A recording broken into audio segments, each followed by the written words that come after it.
Avis à la population. Maurienne TV vous présente la place du village.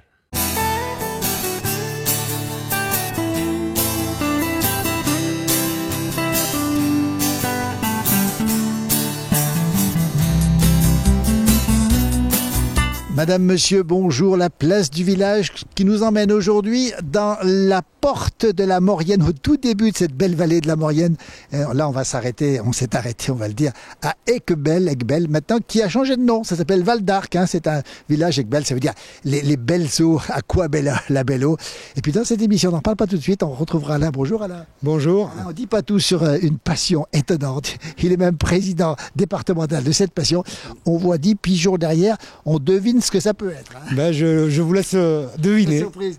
Alors, vous êtes ici sur Aiguebelle depuis un bout de temps, vous connaissez bien. Oui, depuis une trentaine d'années, oui, tout à fait. Oui. C'est vraiment la porte de la Maurienne ici. Ah ici, oui, l'entrée de la vallée, on la voit, elle est en bouchure, donc on est vraiment à la porte de la Maurienne. Alors, on va rappeler que maintenant c'est Val d'Arc, c'est presque 2000 habitants, avec Grandon, hein, ça s'est jumelé. Oui, ça s'est jumelé, oui, tout à fait. Vous dites Aiguebelle ou Val d'Arc? Nous, on est tellement habitués à dire Aiguebelle, parce qu'on était une origine d'Aiguebelle. Autrement, c'est sûr que les gens, aujourd'hui, c'est pour Val d'Arc. De la forêt partout autour, dès qu'on sort, il y a de la forêt. Hein. Oui, tout à fait. Là, on ne peut pas être mieux à la campagne. On est un petit peu en retrait d'Aiguebelle, de Val d'Arc, mais c'est un coin très tranquille pour nos athlètes derrière. Pour les athlètes qui sont derrière, enfin, dis pas plus pour l'instant. Les champignons, ça vous connaît aussi? Oui, mais ma chose favorite, c'est mes athlètes. Donc, les champignons, je laisse... On va vous dire, avant, quand même, Aiguebelle, quand on parle d'Aiguebelle, on parle du basket aussi. Ici, tout le monde joue au basket. On a le Maurienne Basket. Maurienne Basket, oui, que je connais un petit peu. Je suis par curiosité. Voilà. C'est aussi un endroit extrêmement connu. Et puis l'autoroute maintenant qui évite la circulation depuis 1997, si je ne me trompe pas. Ça veut dire que maintenant c'est beaucoup plus calme qu'avant. Oui, tout à fait. On a Aiguebelle, c'est devenu un village vraiment attrayant au tourisme, à pouvoir visiter et que je conseille vivement quand les gens ils viennent en vacances, soit les Parisiens, les Marseillais, venez tous chez nous, vous verrez la Maurienne, c'est très beau. C'est un bon vendeur. On n'en dit pas plus pour l'instant. Alain va rester avec nous. On le retrouvera dans l'émission tout à l'heure, justement. On va prendre maintenant la direction de la fermette d'Emeline. Ça vous dit quelque chose? C'est un autre animal, pas loin du pigeon. Ça se trouve pas loin de chez moi. À vol d'oiseau, on doit être à 300 mètres. Un vol de pigeon à 300 mètres pour retrouver les poules, les poulettes, justement. On va retrouver Martial. On va retrouver aussi Juliette. Et derrière la caméra, c'est Alain Mollo qui m'escorte aujourd'hui. Écoutez bien, on entend déjà des bruits d'ailleurs. On s'en trouve juste dans un instant avec Alain. Restez avec nous, il est passionnant ce garçon. On est parti. C'est son bonheur, hein, d'ailleurs. Ah ouais. On voit le résultat, elles sont magnifiques.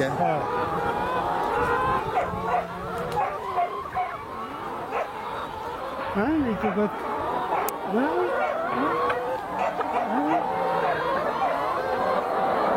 Non, c'est...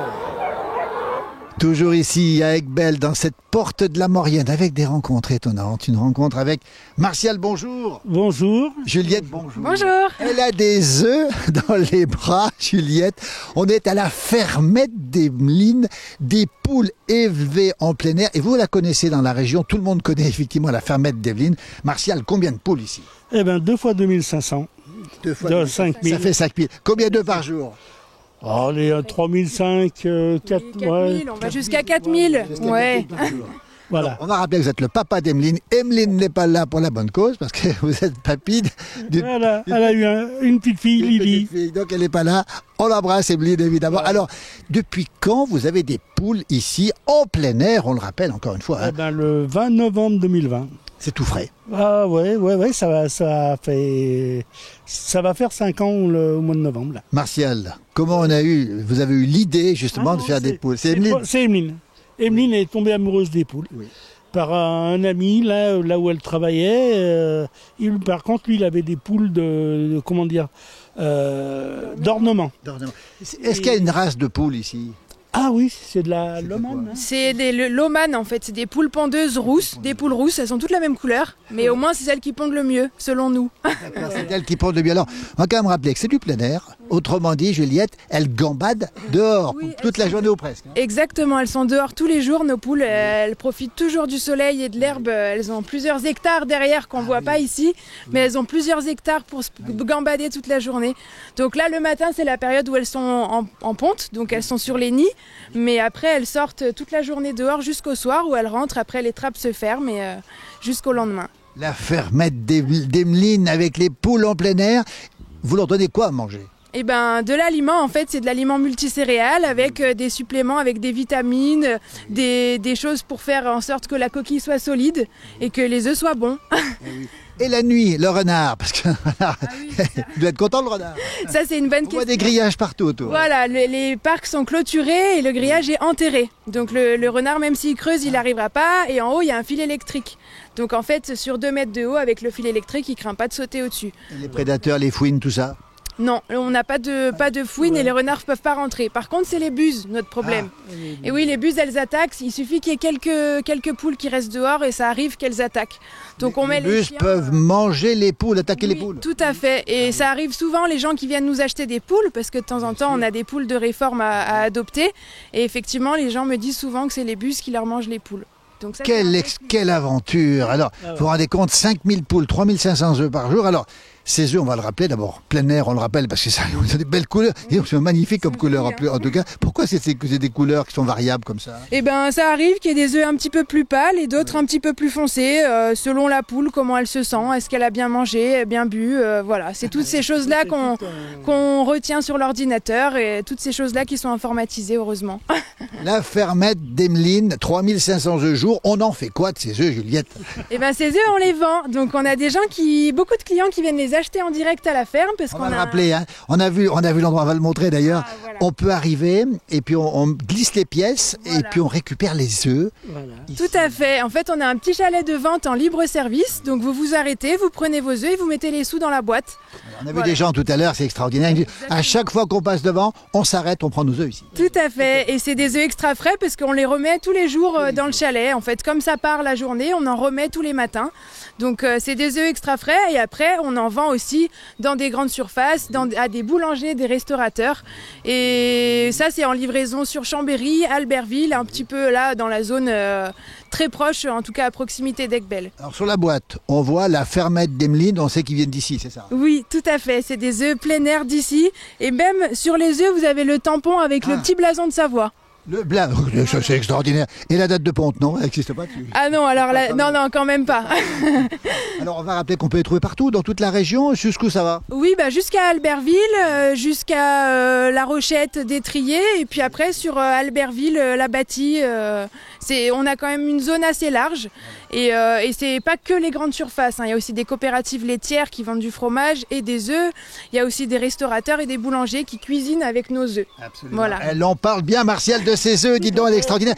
Et c'est bon, pourquoi les œufs? Ah ben pour tout, les œufs c'est extrêmement bon. On a beaucoup de personnes qui mangent pas forcément de gluten ou de viande et qui remplacent par les œufs justement parce que c'est plein de vitamines, protéines, etc. Et ça permet d'équilibrer les plats en fait. Puis on peut le cuisiner de toutes les façons. Un œuf, il y a plein de déclinaisons possibles. œuf au plat, omelette, œuf à la coque. Puis alors, moi j'ai la chance moi j'arrive à faire cuire les œufs durs aussi. Ouais. C'est sans être cuisinier, on peut y arriver quand même. Voilà, tout Alors, est on va rappeler une chose, donc toutes ces poules, elles sont ici. Vous avez des poules de réforme. Et qu'est-ce que vous en faites de ces poules de réforme? Elle est très bavarde, Juliette. Peut-être que Martial peut répondre. Mais... Ben, les poules de réforme, donc au bout d'1 an et demi, nous, les œufs, en fait, le calibre ne correspond plus à la vente parce que c'est trop gros pour rentrer dans les boîtes et trop fragile. Mais pour une utilisation personnelle, ça convient parfaitement à des familles qui veulent avoir quelques poules chez eux. Donc on les fait adopter à peu près 1 à 2 fois par an parce qu'on a plusieurs lots, donc on fait une rotation. Et là, la prochaine fois, ce sera au mois de septembre. Septembre 2025, adoption des poules ici, donc on peut venir, et puis c'est des prix qui sont corrects, j'imagine. Oui, tout à fait, c'est 5 € la poule et après les tarifs sont dégressifs quand vous en prenez plusieurs. Donc et elles pondent encore très bien, donc c'est très rentable. Hein. Martial et Juliette, comment on appelle l'endroit où vous mettez les vieilles poules? La maison de retraite. La maison de retraite. Quel beau nom finalement. Et donc elles ont une fin de vie heureuse, on va le dire. Hein. Ah ben oui, là, elle continue à pondre, tout ça. Et vous ne les mangez pas? Non. Ah non. Ah non, on peut pas leur faire ça. Vous mangez pas les poules, Juliette. Non, les- moi, Elle- je mange déjà. Voilà, parce que bon, c'est sûr que malheureusement, dans les gros, eh ben, ils s'en débarrassent, quoi. C'est pas la même chose, quoi. Des poules heureuses élevées en plein air, la fermette d'Emeline. Vous avez des projets, Martial, encore d'agrandissement? Non. Comment ça va se Alors passer, non, non? pas d'agrandissement. Non, non. Ce ne sera pas possible d'agrandir. Par contre, elle va se diversifier, Emeline. Elle essaye de diversifier les produits qu'on peut faire avec les œufs. Donc on a déjà fait des pâtes aux œufs. Vous faites des pâtes aux Très œufs? bon. Ouais. Avec les Alors, œufs de la ferme. Voilà, avec les œufs de la ferme. Mais on commence tout juste. C'est pas encore commercialisé officiellement. Là, c'est une petite exclue que je vous donne. Ah, c'est l'exclusivité. Juliette, comment on les ramasse? Qui c'est qui les ramasse? Martial ou Juliette? Les œufs Les œufs. Ah bah ils C'est viennent tout plutôt, seuls. ouais. En fait, ils sont pondus dans des nids. Et il y a un tapis roulant qui nous les amène. Donc nous, on nous les amène. Après, on les calibre. On s'occupe de les calibrer et de les mettre en boîte. Mais par contre, les œufs, ils sont tous pondus sur le tapis roulant. C'est très pratique. C'est beaucoup plus pratique pour les ramasser. Alors, comment vous les mangez, les œufs, vous, Martial? Oh, moi j'aime bien les œufs au plat, ouais, omelettes, tout ça, puis bien sûr les gâteaux. Les gâteaux. Et Juliette? Ben pareil, moi surtout en omelette avec un petit peu les légumes du jardin et puis surtout en gâteau, quoi. Pâtisserie, ah bah oui, toujours. Alors, la question, les petits œufs, c'est les vieilles poules, c'est les jeunes poules, les gros œufs, c'est quoi? Il y a une différence ou pas? Oui, en fait, les tout petits œufs, c'est au début. Quand elles commencent à pondre, elles font des petits œufs. Et c'est le temps de s'habituer. Après, elles font des plus en plus gros. Et après, les très gros, c'est nos poules de la maison de retraite qui font des très gros œufs. Ah oui. Voilà, mais qui sont trop gros après pour vendre. Voilà. Ils sont tous calibrés, ces œufs? Oui, ceux-là, ils sont tous calibrés. C'est des moyens. Donc voilà, ils font le même poids tous. Ils sont calibrés par la calibreuse. Donc c'est la machine qui s'occupe de tout. On sent qu'elle les aime. ces poules. Ah oui. Vous aussi, Martial. Ah oui, ouais, ouais, non. C'est sûr que... Et puis elles reconnaissent, hein. Oui. Ah oui. Juliette, bon Émile, Oui, oui. il y a... Avec mes autres Magali collègues avec qui on et- travaille, et Magali Alizé. et Alizé, elles nous reconnaissent les poules. Elles ouais. vous reconnaissent, les Quand on poules. rentre, ouais, elles sentent si c'est quelqu'un qu'elles connaissent pas, elles vont elles se sauvent. s'inviter. Ouais. Ah, carrément. Ouais. On est sous le charme, regardez, les œufs sont là, les poules sont pas loin. Merci beaucoup à tous les deux. de Puis rien, surtout, c'est nous qui vous bravo à Emeline, parce que c'est un beau projet. Et puis, Emeline, hein. on peut dire que c'est une très belle réussite. Ouais, Et puis, ouais. des œufs en plein air comme ça, avec des poules heureuses. Bah, écoutez, il n'y a rien de mieux. L'aliment exclusivement Auvergne-Rhône-Alpes. Exclusivement au vin de Monaco. Auvergne. On comprend pourquoi ils sont délicieux. On rappelle le chalet. Oui, il faut s'arrêter. Hein. C'est génial ce chalet, on l'a vu. Mettez une pièce pouc, et on récupère les œufs frais du matin ou de la veille. Hein. Toujours extra frais les œufs, toujours. Merci. Oh, ben, c'est nous qui vous remercions. Merci. Et puis bravo Juliette pour cette passion. Merci Ce beaucoup. sourire. qu'elle Avec a. plaisir. Et puis, coucou Emeline, tiens. Voilà, Qui était là coucou, toute hein, la- tout à fait, coucou Émile. Merci beaucoup.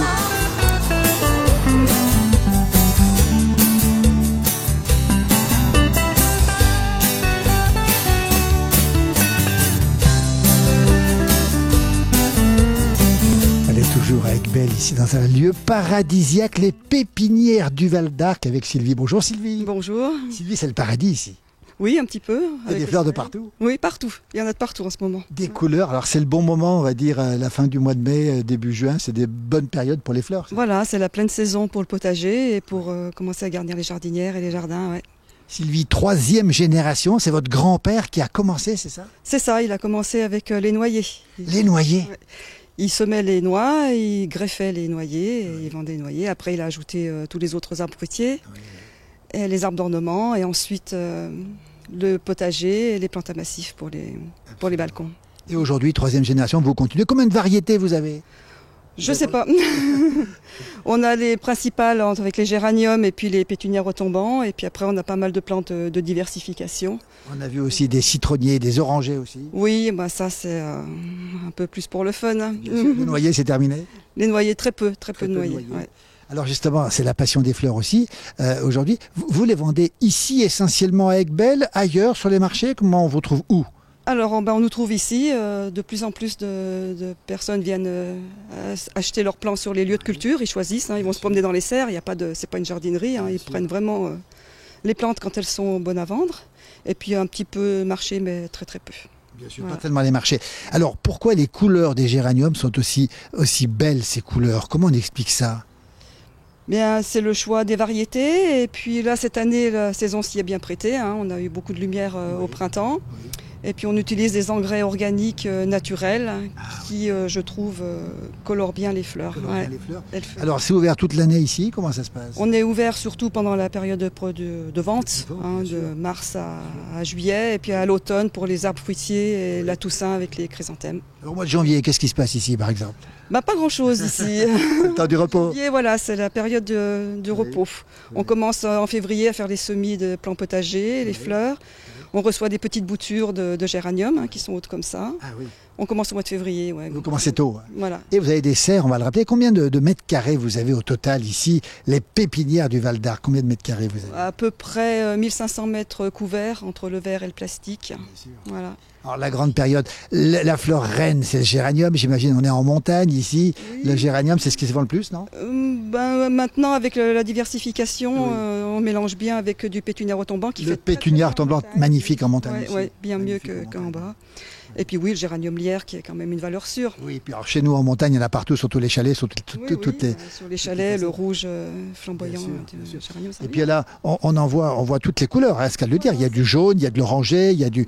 Et c'est quoi ces différentes couleurs? On peut les marier ensemble? Comment ça se passe? Oui, on les marie en fonction de nos goûts, de la structure de ce qu'on veut décorer. Ouais. Troisième génération, le grand-père était déjà un mordu. Tout le monde dans la famille, vous êtes tous mordus dans la famille. Bah oui, ma maman était fleuriste. Ma maman était fleuriste. Ouais, et puis mon frère est paysagiste et puis est pépiniériste aussi. Merci beaucoup. Merci et puis bravo surtout. Troisième génération. Merci beaucoup. Merci à vous. Merci.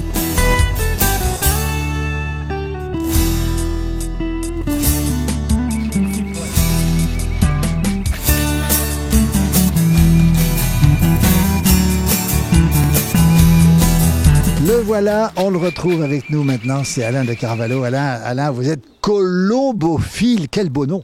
Tout à fait. Donc je dirige une colonie de pigeons voyageurs. Colombophile, c'est ceux qui détiennent des pigeons voyageurs. Oui. Le mot colombophile. Pigeons et voyageurs, combien de pigeons vous avez? Alors sur ce colombier qu'on a en présentation, il y en a 40 et ce sont des pigeons qui vont partir en concours à partir du 7 juin, donc dans une semaine et demie à peu près. Hein. Et ils vont aller jusqu'à Narbonne, voire Perpignan. Voilà. On va en reparler. Alors, comment on devient colombophile? Parce qu'on rappelle, ces pigeons voyageurs, ça fait rêver tout le monde, ça nous fait rêver en tout cas. Comment on devient colombophile, Alain? Vous qui êtes le président départemental, on va le rappeler. Hein. Savoie et une partie de la Haute-Savoie, tout à fait. Et alors comment on le devient? On le devient parce que par l'amour du pigeon. Et j'ai connu le pigeon voyageur lors d'une sortie dans le nord de la France, puisque le nord c'est le fief de la colombophilie française.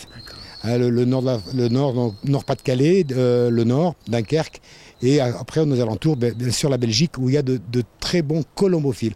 Et de là, ça m'est venu donc l'idée d'essayer le pigeon voyageur. Et ça fait plus de 30 ans que j'ai ça. D'ailleurs, j'ai eu la médaille de bronze, puisque ça fait plus de 30 ans que je l'ai. Félicitations. Merci. Merci. Alors, rappelez-nous, pigeon voyageur, vous allez loin, Narbonne, un peu plus loin, Perpignan, je crois, c'est ça? Oui, tout à fait. Vous le lâchez, Oui. et là, Alain, il revient ici. Oui, alors mes pigeons sont emmenés par un transport d'une remorque que j'ai derrière vous, hein, où il y a tous les casiers, sont emmenés au point de lâcher et il faut qu'ils rentrent au plus vite. Alors après, on a une motivation de les faire rentrer au plus vite, mais quand ils sont là, il y a un collègue ou moi-même qui sommes là pour les réceptionner, pour les identifier dans les plus brefs délais, pour les marquer en classement de concours. Alain, mystère, comment on fait justement comment ils font ces pigeons pour revenir? Comment c'est possible? Alors comment ils font? C'est qu'ils ont déjà l'instinct de revenir là où ils sont nés, là où ils se sentent bien. Donc c'est comme les hirondelles, comme les oiseaux migrateurs reviennent toujours là où ils sont nés. Et le pigeon voyageur a cette faculté-là. Alors bien sûr, on a des pigeons bons, moyens et très bons. Et il y a des pigeons des fois qui mettent 2-3 jours, voire une semaine pour rentrer, mais ils sont là. Et je suis content parce que faut savoir que nous sommes dans des reliefs pleins de montagnes et nos pigeons ne passent pas au-dessus des grandes montagnes. Donc il faut qu'ils cherchent les points de vallée pour. Les vallées. Et quand on a des pigeons qui rentrent de Narbonne ou de Perpignan. Bon, c'est tout par secteur, hein, mais quand ils rentrent de si loin, même s'ils rentrent une semaine après, on est super content. Mais Alain, comment c'est possible? Un pigeon qui quitte Perpignan pour trouver le nord, comment il fait? Parce que nous, on pourrait pas. On a le GPS, nous, ils n'ont pas de GPS. Oui. Alors, disons que comment ils font, je ne sais pas. Scientifiquement, c'est dans leur tête. Oui. Là, ils ont comme une boussole. On dit qu'il y a peut-être quelque chose qui indiquerait le nord, un petit aimant. Non, ça existe ça ou pas? Non, parce qu'un bon pigeon voyageur, dans les 4 coins cardinaux, il peut être lâché, il doit rentrer à son colombier. Il n'y a pas Nous, on joue la ligne sud parce que c'est plus favorable pour remonter la vallée du Nord, rentrer dans Grenoble. Mais autrement, j'ai des collègues qui ont joué du côté du Nord, jouer leurs pigeons au secteur Nord, au Auxerre, etc. Hein, et ils rentrent. Mais c'est plus facile, quand même, quand on aime nos sujets, de les jouer plus favorablement que de les mettre en grande difficulté. Est-ce qu'on en perd en route? Parce qu'on imagine que l'aigle royal, ou peut-être un autre animal, non? Alors, pas l'aigle royal, mais on a bien sûr qu'ils ont des prédateurs, ce sont les faucons pèlerins et les autour des palombes.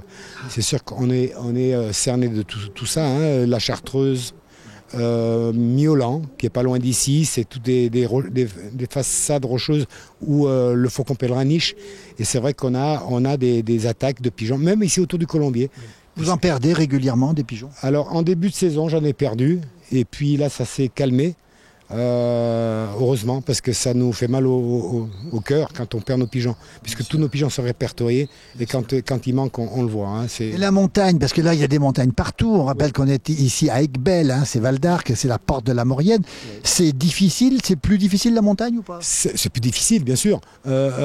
Nos pigeons, ils vont aller jusqu'à une hauteur de 900 à 1000 mètres d'altitude, donc ils vont chercher plutôt les couloirs, les vallées. Donc, vous voyez, si on les lâche, ne serait-ce qu'à Grenoble, ils ne vont pas passer au-dessus du col du Glandon. Hein, ils vont contourner, ils vont monter Pontcharrat, la vallée du Val-Gelon, et revenir sur Éton et rentrer dans la Maurienne. Alors, Alain, on va quand même parler de chose, c'est que vous faites des concours, vous allez très loin. Et c'est quoi le but du concours? C'est de les ramener en un temps record? C'est quoi? Oui, c'est un temps record. Les classements... Oui. Nous, on joue c'est un petit club. Hein, on ne joue pas en région ou en national. On joue en petit club, donc c'est vrai qu'on est... Comment il s'appelle votre club? C'est les Messagers du Vent. Oh là, les Messagers du Vent, c'est beau ça. Ouais, et donc les pigeons, c'est vrai que dès qu'ils rentrent, on les enregistre dans une boîte qu'on appelle un constateur. Et là, on calcule la vitesse de vol du pigeon. Oui. Que ce soit les miens, ou ceux d'Albertville, ou ceux de Annecy, hein, de la Balme-Silingy exactement. Et là, c'est la vitesse du pigeon et on classera premier, deuxième, etc.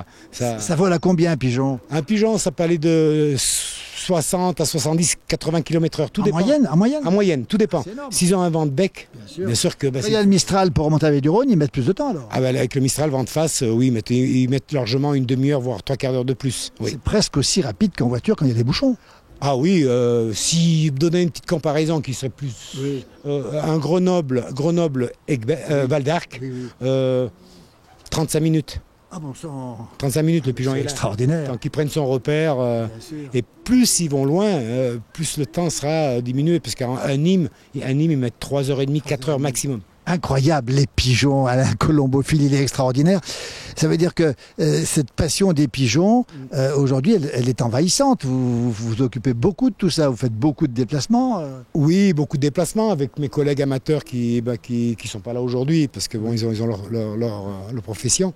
Mais c'est sûr que ça prend du temps, ça prend beaucoup d'amour. Beaucoup d'amour, ouais. On sent l'amour. Alors, est-ce que c'est vrai que certains pigeons valent une fortune, Alain? Alors, au dire, parce que je ne vais pas vous inventer, hein, on a eu des reportages sur TF1, la télé, oui. Où un pigeon a été vendu pas loin de 3 millions d'euros. T'as des 3 millions, c'est le prix d'un cheval de course?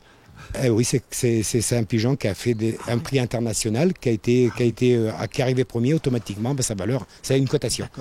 Et on prend soin dans ces cas-là. Hein. Tout à fait. Moi, j'ai eu l'opportunité de visiter et en même temps de faire des foires de colombophilie, qui se trouvent en Belgique. Le moindre petit pigeonneau, c'est le moins cher, c'est 200-300 euros, un pigeonneau. Tout dépend de la notoriété du colombier. C'est sûr que la personne qui a vendu son pigeon de 3 millions d'euros, sa notoriété dans le colombier est énorme. Et de là, bien sûr que le moindre pigeonneau, je crois que c'est entre 500 et 1000 euros le pigeon. En cas de guerre, ils peuvent être réquisitionnés. Ah, ils peuvent être réquisitionnés en cas de guerre? Bien sûr, puisque... L'armée? par l'armée ou par le gouvernement, puisque de toute façon, vous savez que pour détenir du pigeon voyageur, il faut avoir un casier judiciaire vierge. Ah, et pourquoi alors? Et pourquoi? Parce qu'on pourrait faire transporter des choses illicites. Et puis traverser les frontières. Tout à fait. Aller en Espagne, mettre le petit flacon et amener ce qu'on connaît, ce qu'on bataille. Ce serait possible ça aussi? Ah ben bien sûr, bien sûr. Ça peut transporter combien de grammes un pigeon? 20-30 grammes, ça les transporte. Ah oui, bien sûr. Au prix du gramme, oui, c'est vrai que c'est valable. Mais vous savez, si les autorités chopent un pigeon et que vous voyez en transporter ça, même si le pigeon n'est pas bagué, qu'il est voyageur mais non bagué, ils le suivent, il atterrit au colombier, le colombophile, il est... Là, c'est cuit. Hein. C'est mort. Des choses dans cette émission. Est-ce qu'ils se perdent souvent, vos pigeons? Parce qu'à un moment donné, ça peut arriver qu'ils se perdent aussi. On ne les trouve pas. Oui, quand il y a des attaques, comme on disait tout à l'heure pour les prédateurs, il m'est arrivé de lâcher à Luce-à-Croix-Haute. Ah oui. Donc le col Luce-à-Croix-Haute, puisqu'après derrière, on a le Mont Ventoux. Hein. Eh bien, j'ai trouvé des pigeons sur la vallée de Visil. Et ce qui fait... Il est blessé. Donc c'est qu'ils ont été attaqués. Et de là, une fois qu'ils sont attaqués, ils sont faibles, donc ils restent sur place. Alors si les gens les trouvent, les pigeons transportent notre numéro de téléphone et ils nous contactent. Et de là, on est censé quand même aller récupérer nos sujets, parce qu'un pigeon qui a été blessé, ça se comprend très bien, que il n'est pas là, il n'est pas chez lui, et puis les gens, c'est super sympa de nous en avertir. Comme ça, on sait où ils sont passés. Il est passionnant, Alain. Regardez ici, président des colombophiles de la Haute-Savoie et d'une partie de la Savoie et une partie de la Haute-Savoie. Merci infiniment. On va terminer cette émission vraiment intéressante ici. Les pigeons, n'oubliez pas, si vous en voulez, c'est possible encore. Merci à Alain Mollo derrière la caméra. Aiguebelle, c'est Val d'Arc aujourd'hui, c'est les portes de la Maurienne. Merci de nous avoir suivis dans cette émission. À très vite. Et puis merci beaucoup et bravo surtout à la main. Et merci à vous, merci beaucoup. Et n'hésitez pas à me contacter. Merci.